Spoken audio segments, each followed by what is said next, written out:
MrBeast plan to save America.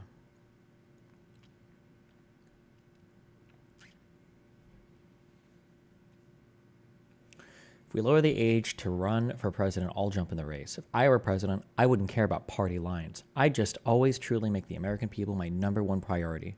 For problems I'm ignorant in, I'd have experts from the left and right advise me on them and try to find the middle ground that's best for America. Wouldn't be viable. Don't care about doing things just because my party says I should. And I would focus on uniting the country instead of dividing it. Anyways, we can pick this up in 15 years and I'm old enough to run. He's so smart. So selfless. I wish we had somebody that was good enough to put the people first and not just listen to their parties. A true God among men. A true God among men. Chief of Staff. Who joined? Who dare join my fucking... You're looking for the White House Chief of Staff. If you Google it, it'll pull it up on Wiki. Sorry, I can't hear you because your microphone is fucked and it's way too fucking quiet.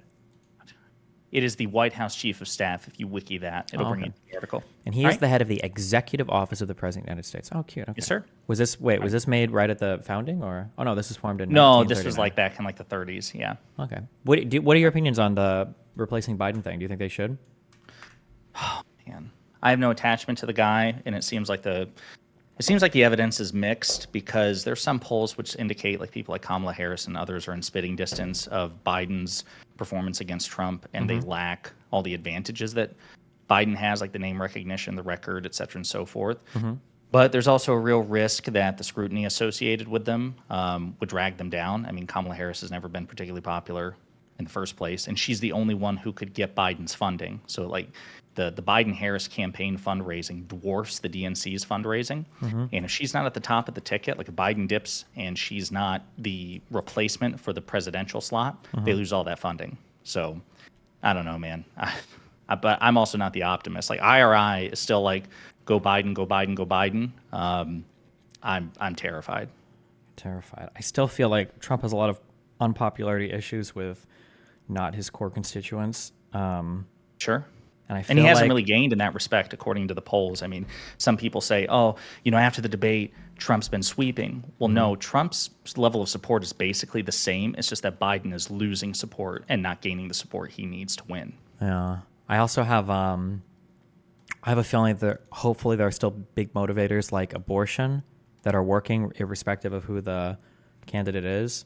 But the thing that's kind of worrying me the most right now is I don't know who's attacking Biden more right now. I can't tell because of my media, just because of like the bubbles that I'm in. I can't tell if it's like actually conservatives or it's just a fuck ton of people on the left that want their own candidate in. One of the things that's driving me crazy, and I'll admit there might be Democrats that are making this like bow to the leader argument, and I just don't see them.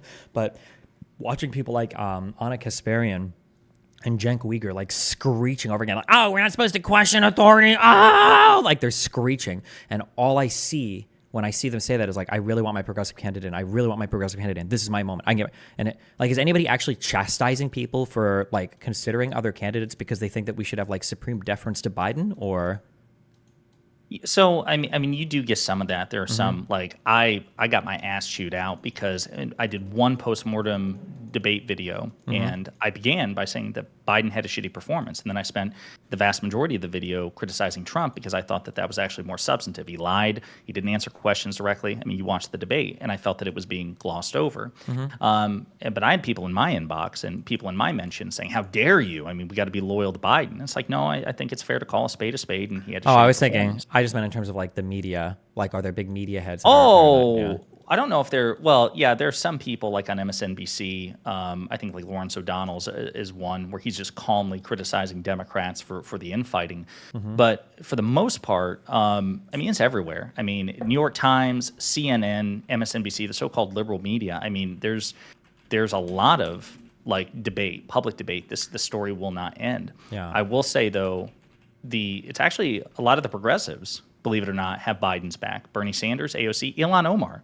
They have all publicly said that they back Biden and that Biden's their guy. And a lot of the calls among sitting members of Congress are actually coming from the more moderate members who are asking him to withdraw or proposing that he withdraw because they're worried that he's not only going to lose against Trump, but that he's going to be a drag on the down ballot races. So surprisingly, from what I've seen, it's the progressives who have rallied behind Biden more than the moderates.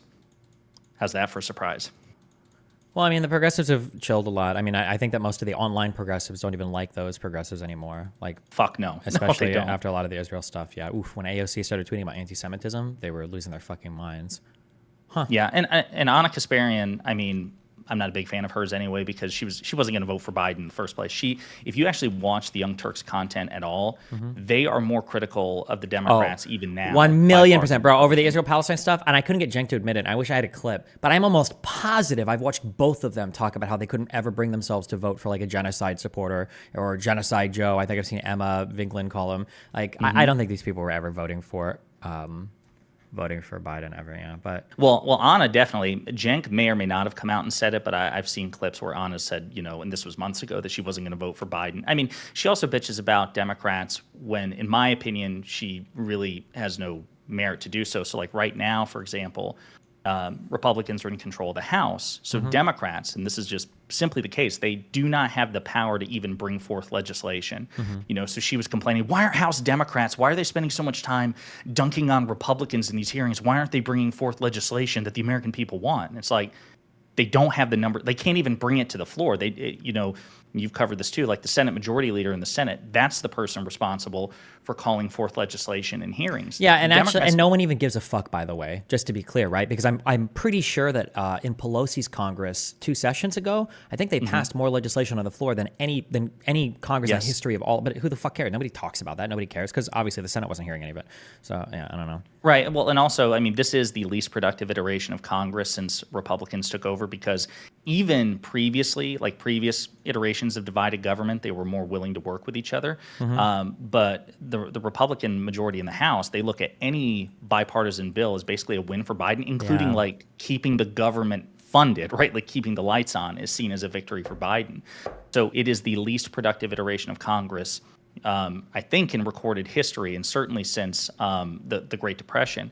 But Anna's, like, her criticisms are just wildly off base, because like the video was about Republicans were proposing bills to rename Dulles Airport in D.C. after Trump, and like the Gulf of Mexico after Trump too, like the near continental waters. Okay. And so Democrats proposed another piece of legislation. Obviously, again, it didn't go to the floor, but they were like, hey, how about we rename a Florida penitentiary after Trump instead, because that's where he'll go after his cases.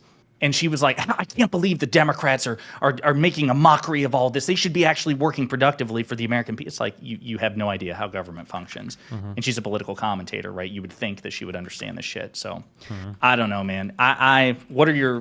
Prior to this, I thought you were betting on Biden still winning. Has the debate and the fallout changed your views on this? No, I still give Biden an edge. It's smaller now, though. I'm like 55% of my brain on it. But there just has to be another news story that has to come up.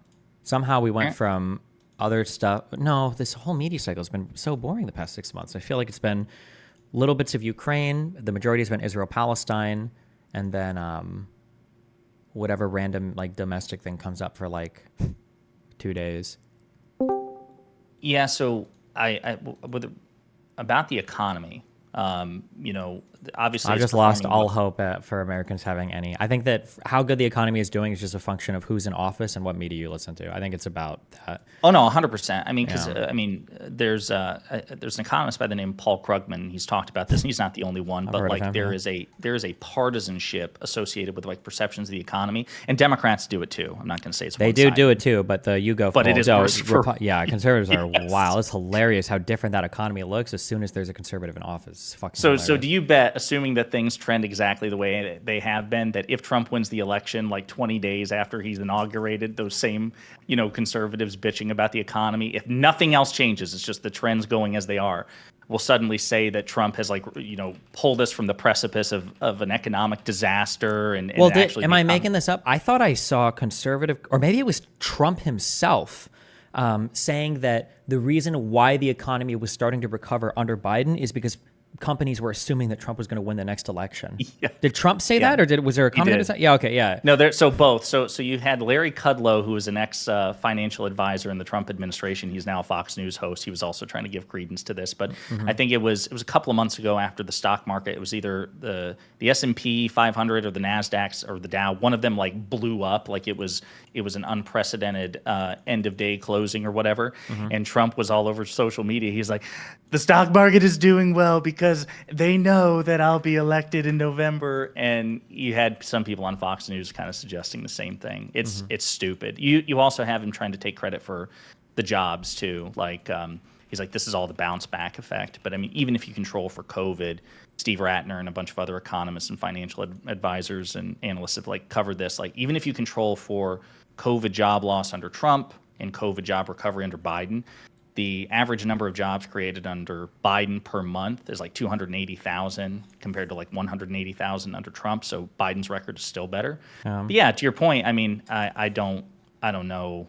I think it's vibes now. I'm like Will Stancil pilled on this. I think that it's all about vibes. But what I was going to say was the chairman of the Fed is hinting that there actually may be interest rate cuts this year.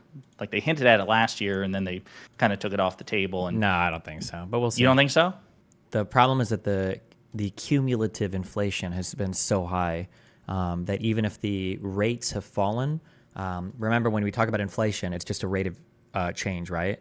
Right. So if inflation was like 15% for a year, and then next year it goes down to 1%, you like people often say like, oh look, we fixed inflation, but they're talking about the rate of change of the inflation. You still have that 15% inflation. The cumulative inflation is still something you're dealing with. So the idea that as soon as we get inflation down to like 2%, that the Fed is just going to start slashing rates again, it seems really dumb to me, especially when your unemployment is still so low as well. Like it's not like we've got like increased unemployment and like we need to start like pumping money into the economy.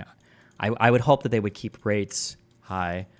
But fuck. The problem is like Americans are so like economically stupid. So the issue is that like people want everything at the same time. So people will complain. So like for instance, people complain about Americans, probably everybody in the world, complain about issues that push in both directions in contrary ways. So Americans will say things like housing is unaffordable and we need to lower rates, understanding that like or not understanding that like, okay, well, upward interest rates should be putting downward pressure on housing prices. If you want to drop interest rates again to make quote unquote homes affordable, it's going to put upward pressure on home prices. So a decrease in interest rates should theoretically increase housing prices. Same thing with like student loan debt forgiveness, right? I can't afford a home. I need to get rid of my debt. It's like, okay, well, if you get rid of all student loan debt, that's way more upward pressure on housing prices. But people seem to want all of it at the same time. And yeah, it's just not possible. Yeah. Yeah, I mean, Powell didn't come out and explicitly confirm it. This is just like people reading the tea leaves based on congressional testimony he offered, like I think it was yesterday or the day before, talking about how it's not just, what did he say? Something like it's that there was considerable progress and in elevated inflation isn't the only concern that they have at this point. They're worried about the unemployment rate increasing. Even though it is relatively low, I think it's still like 4.1%. I'll send you the link. I've got it somewhere. Because it was sub 4 for a while, unemployment rate. Yeah, I think it ticked up in July to 4.1, which is still, okay. I mean, I think theoretically it's supposed to be between 5 to 5.5. I think it's what the Fed shoots for. But okay, damn. As far as all this stuff, I sent you a link. I don't know if you had a chance to take a look at it, but I thought you said a couple of days ago you were looking for like a legal eagle thing on Chevron. He dropped one. Yeah, I saw it. Oh, you did? Yeah. Okay. Okay. Cool. All right, buddy. Well, listen, you have a great rest of your day. I love you. Be careful. Love you too. Bye. Pisco. Oh, he came in here just to mute his microphone and taunt us. Interest rates are not relevant when we were talking about housing prices being unaffordable. If rates come down, prices will inevitably rise faster, leading to the exact same situation as beforehand. Oh, I think you were agreeing with me in a strange way. Do you think there's an actual plan to replace Biden? I mean, I'm sure they've discussed it. God, it's just so much. It would just be so crazy. Hey, you asked for me. Oh my God, he's pissing. Hello? What's up? What are you doing? Are you Can okay? you hear me? Yeah? Yeah, there's some construction going on. I don't know if you can hear it. Jesus. This could be your home. You could live here. Are you in your house right now and there's just that noise? I'm moving in between different places. You know, lawyers were always on the move, you know? Okay. So when my boy calls me and he says, you know, fuck, you know? Okay, wait. Here, hold on. We'll chat later, okay? Holy shit, I'm gonna kill myself. It is the most cancerous I've ever heard in my entire life. I'm gonna kill myself. Okay. But yeah, we can talk later. Okay, love you. Could you please explain the connection between housing prices and student loans? Yeah. I feel like this gets like talked about a lot, but nobody. But I don't know how many people understand this. I've never taken a formal econ class, so if I get this wrong, feel free to correct me. Okay, look, this is how the whole world works. This is all of economics right here. Boom. The whole of economics is right here. This is it. Okay, this is all you have to know. I'm just kidding. I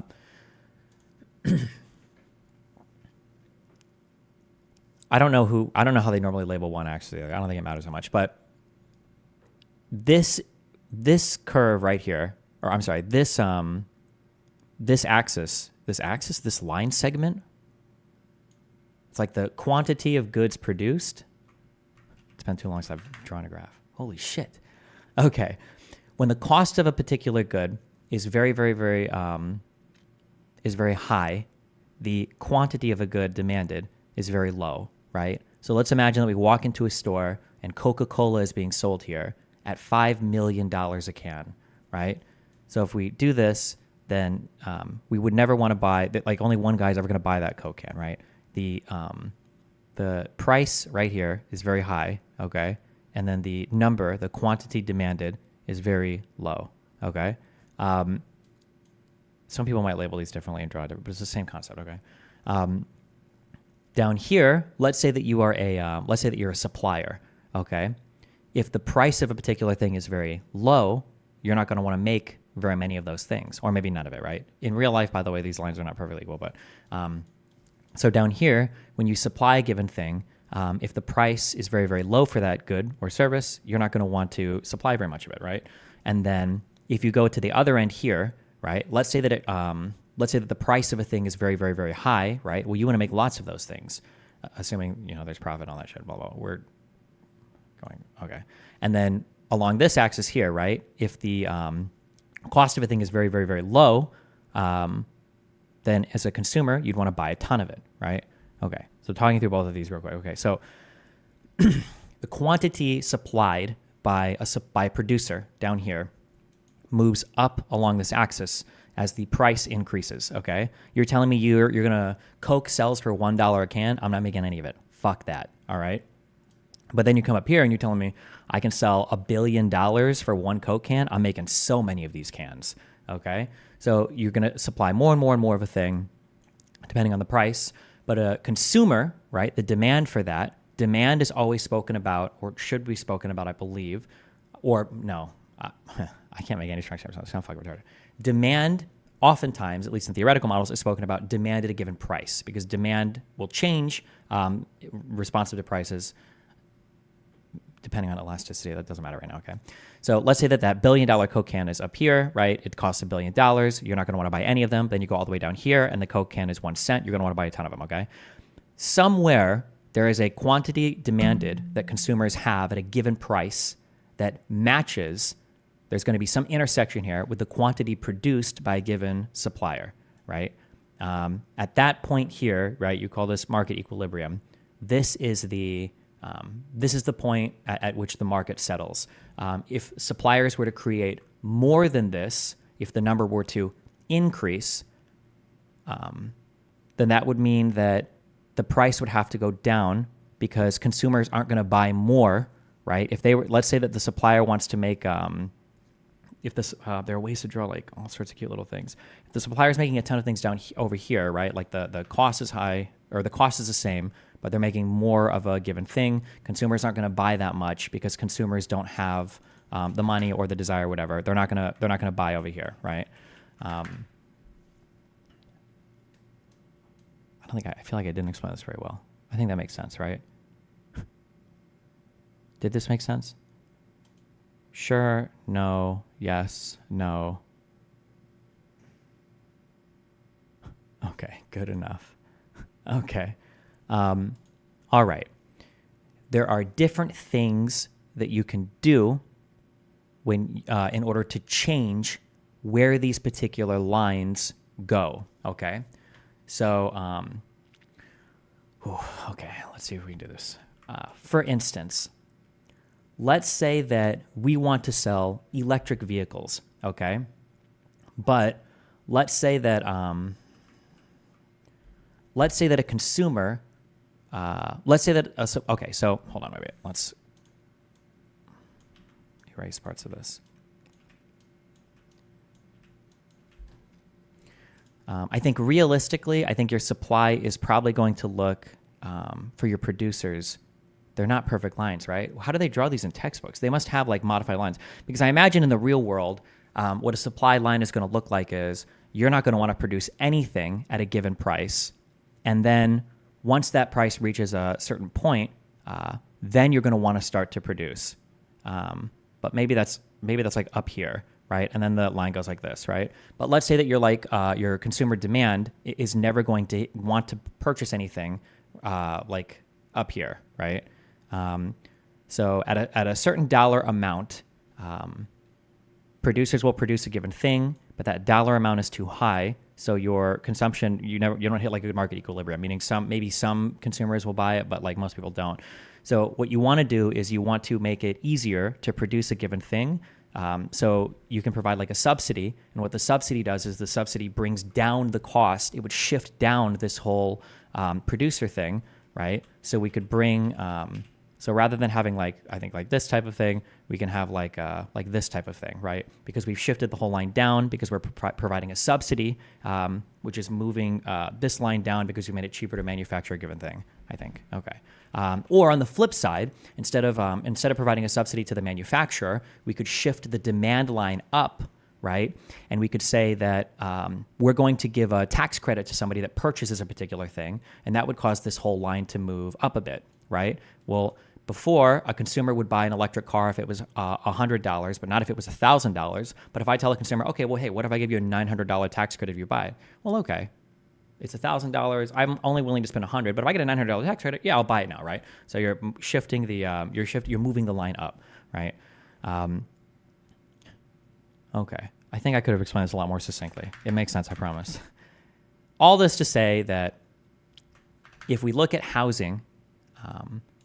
If we look at housing prices and you look at the supply of housing and you look at the demand for housing, if you were to, actually, I don't even need to draw these lines. Fuck this. I should work with these a lot more because it would help my understanding a bit more or be able to explain it better. Actually, no. You know what? You should be able to move the lines around on a supply and demand graph because it really helps you understand, I think, like what is actually happening when certain things are happening in the market. So let's say that our, can I select this line? No, fuck, whatever. Let's say that this is the quantity supplied, right? So as the price increases, we're supplying more, and this is the quantity demanded, right?